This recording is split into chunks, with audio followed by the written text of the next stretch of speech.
फातिमा की रानी माँ, प्रभु यीशु की माँ, आसरा तू ही है माँ।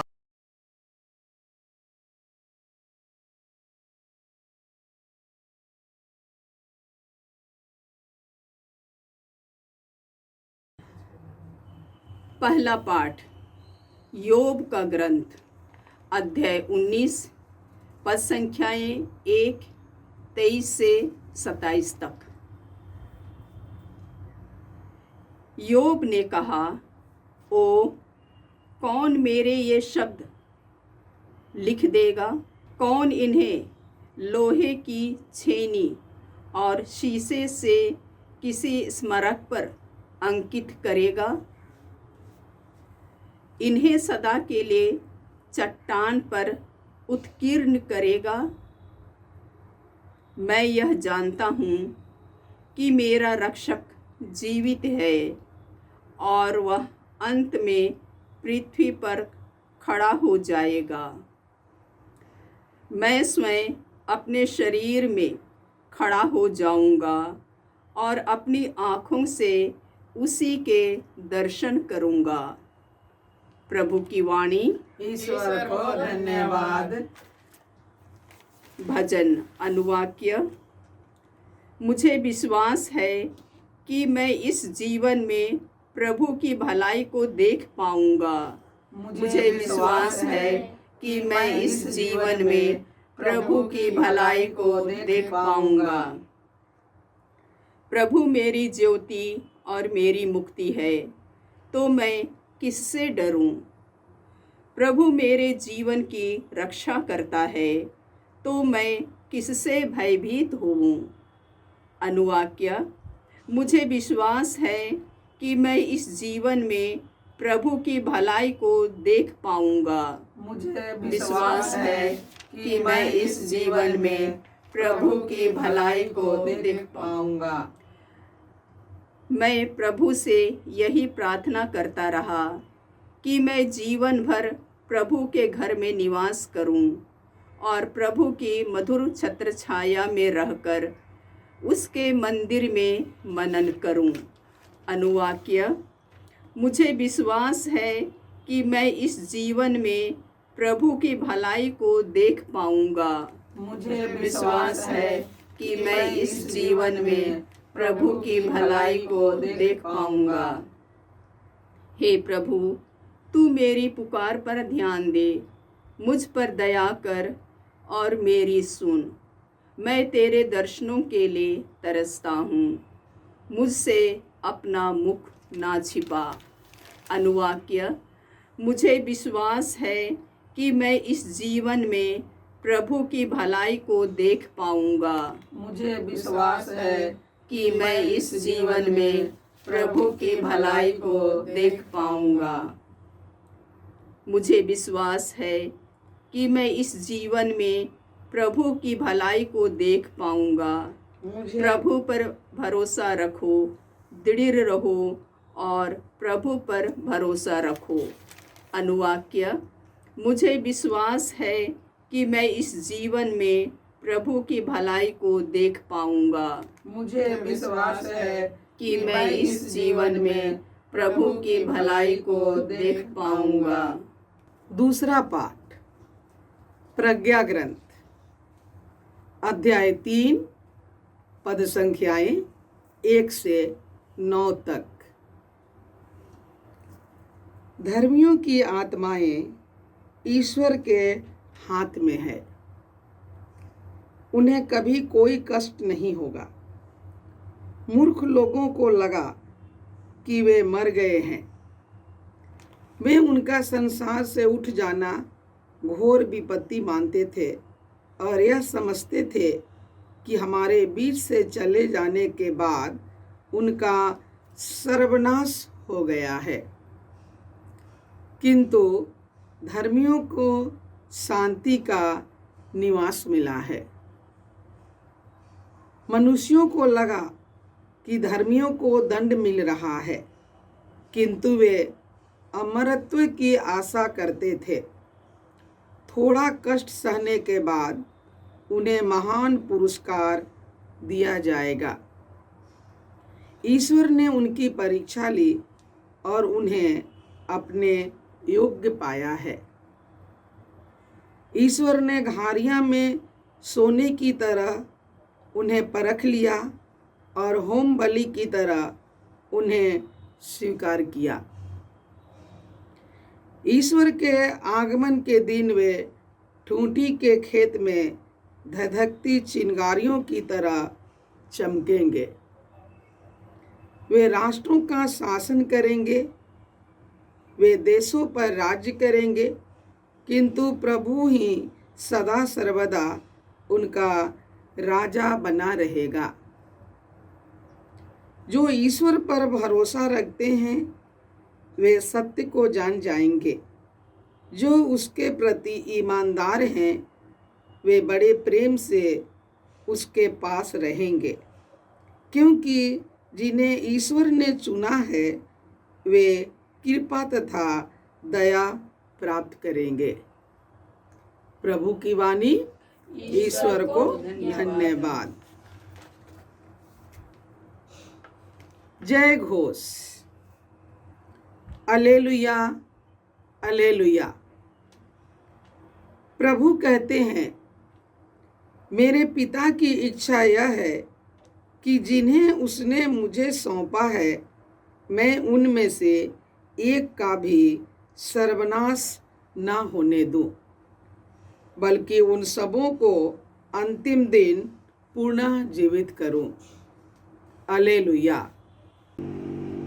प्रभु आप लोगों के साथ हो और आपकी आत्मा के संत साथ। योहन के अनुसार प्रभु यीशु ख्रिस्त का पवित्र सुसमाचार। हे प्रभु तेरी महिमा हो। अध्याय 6 पद संख्याएं 37 से 40।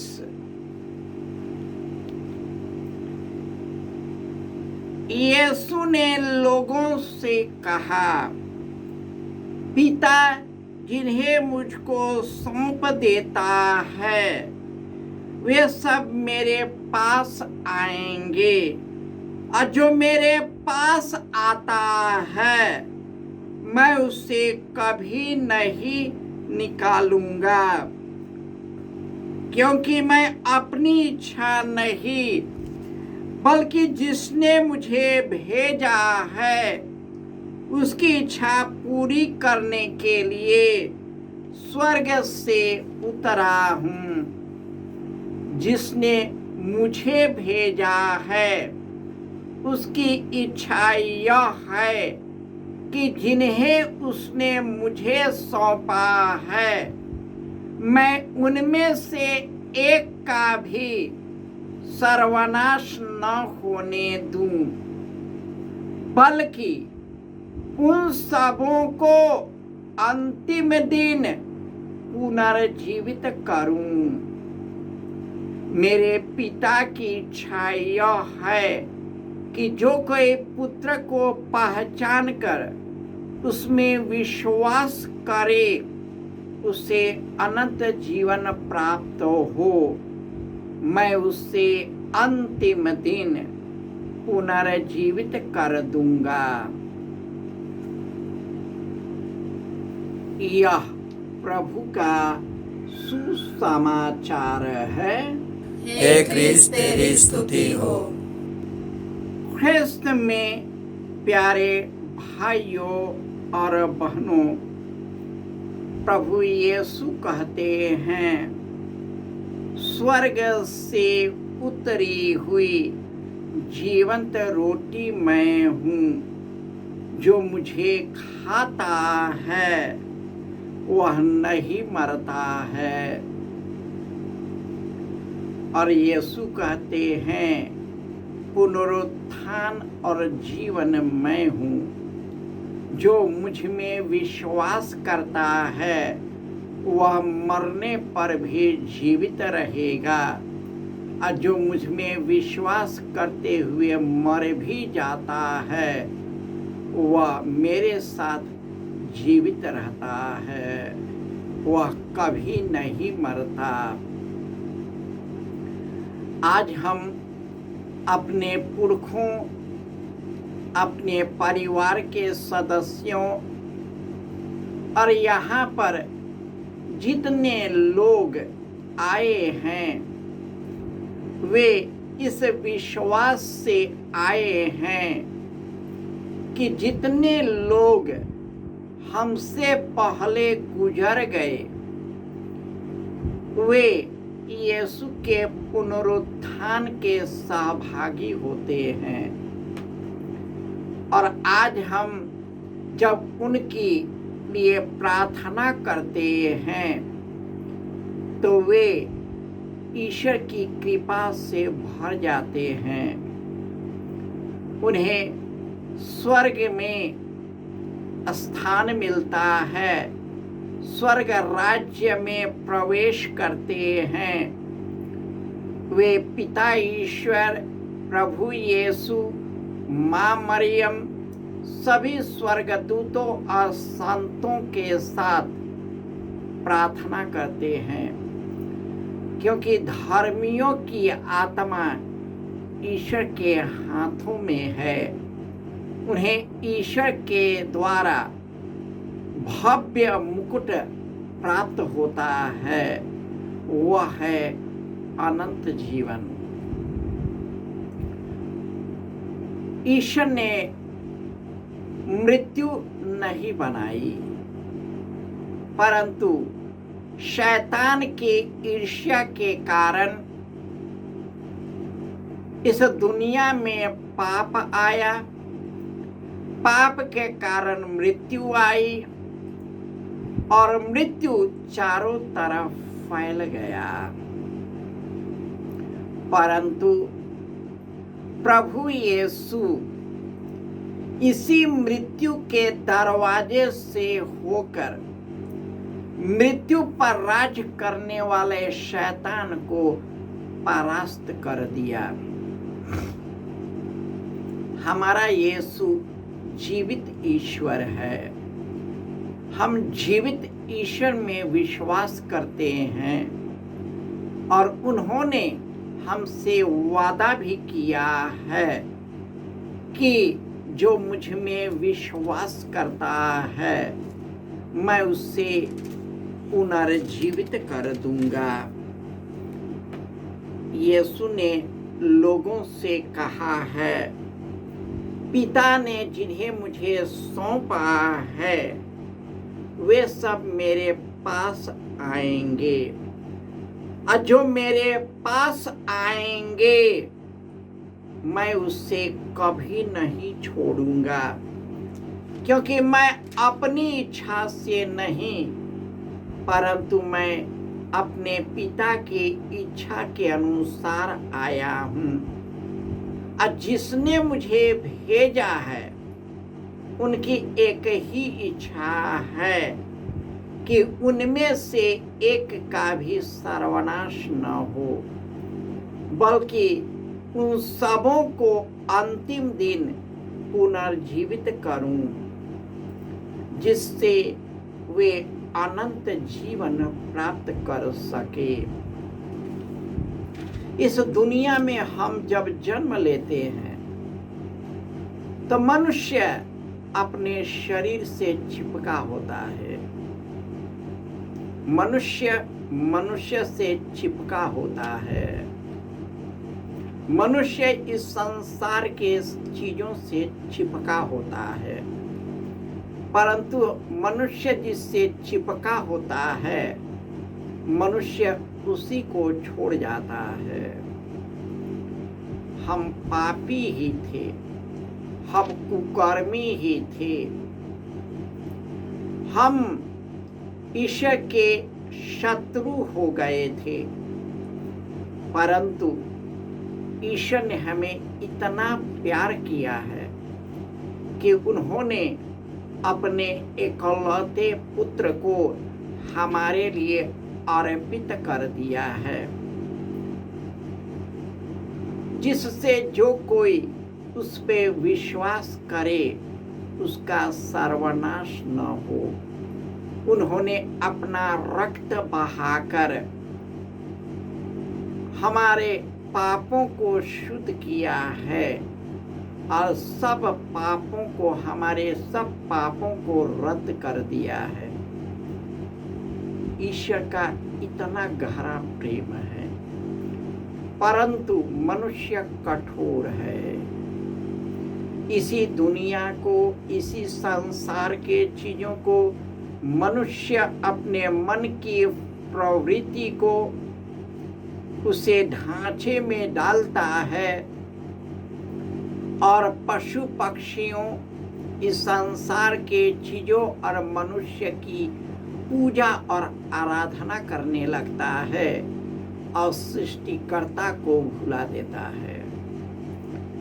जब हम इस संसार में फंस जाते हैं, हम इस दुनिया के लोभ, लालच, क्रोध और कई प्रकार के शैतानी चीजों में फंस जाते हैं और इस तरह हम अनंत मृत्यु को धारण करते हैं। परंतु सच यही है कि यीशु से लेकर अभी के और आज के तारीख तक जितने लोग यीशु में विश्वास करते हुए मर जाते हैं, वे पुनर्जीवित यीशु की महिमा से भर जाते हैं। इसलिए वे कभी नहीं डरते। आज कई देशों में जहाँ पर यीशु के नाम से ही उन्हें लोगों के सामने जला दिया जाता है, मार दिया जाता है। हमारे देश में यीशु के नाम पर कई विरोधी अविरोध करते हैं, लेकिन सत्य यही है कि जो यीशु के विरोध करते हैं वे पापों से बंधे होते हैं, कुकर्मों से बंधे होते हैं, बेईमानी से बंधे रहते हैं, सत्ता के लालच में अपने ही लोगों का खून बहा देते हैं और इस तरह अनंत मृत्यु पर की ओर बढ़ जाते हैं। परंतु जब हम पश्चातापी हृदय के साथ अपने कठोर हृदय को पिघला देते हैं, ईश्वर के सामने नम्र और विनीत हो जाते हैं और आंसू बहा बहा करके क्षमा मांगते हैं, हमारे आंसू ईश्वर की ओर बहता है और वह हमें क्षमा करता है। और वही यीशु जो हमारे लिए मर गए हैं, इस तरह हमें क्षमा किया है। हे पिता, हे पिता, इन्हें क्षमा कर कि ये नहीं जानते कि ये क्या कर रहे हैं। हे प्रभु, दुनिया के शुरुआत से लेकर आज तक और अभी अभी जितने लोग गुजर गए और जितने लोग कब्र में हैं, जितने लोग जलाए गए हैं, जितने लोग तेरे मार्ग से बिखर गए हैं, कई प्रकार के कुकर्म करते करते मर गए, इसी दुनिया के लिए, इसी संसार के लिए, शरीर की वासनाओं की पूर्ति के लिए हमेशा दुखी होकर जिए हैं, वे सब मर गए हैं। उन्हें शुद्ध कीजिए, उनके पापों को क्षमा कीजिए, क्योंकि हे प्रभु, हम भी उन्हीं के जैसे पापी हैं। उनके भी पाप और हमारे पापों को क्षमा करें, ताकि हे प्रभु इस जीवन को तुझी में विश्वास करते हुए इस दुनिया को अलविदा करें, क्योंकि हमारा जीवन, यह दुनिया, यह संसार, इस संसार के लोग अपना घर नहीं है।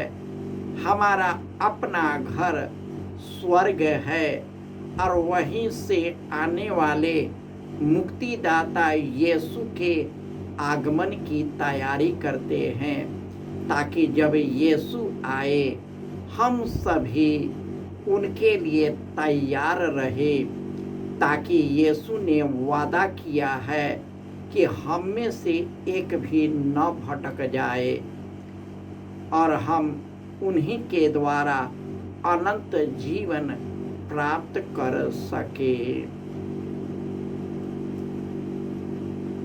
जय यीशु।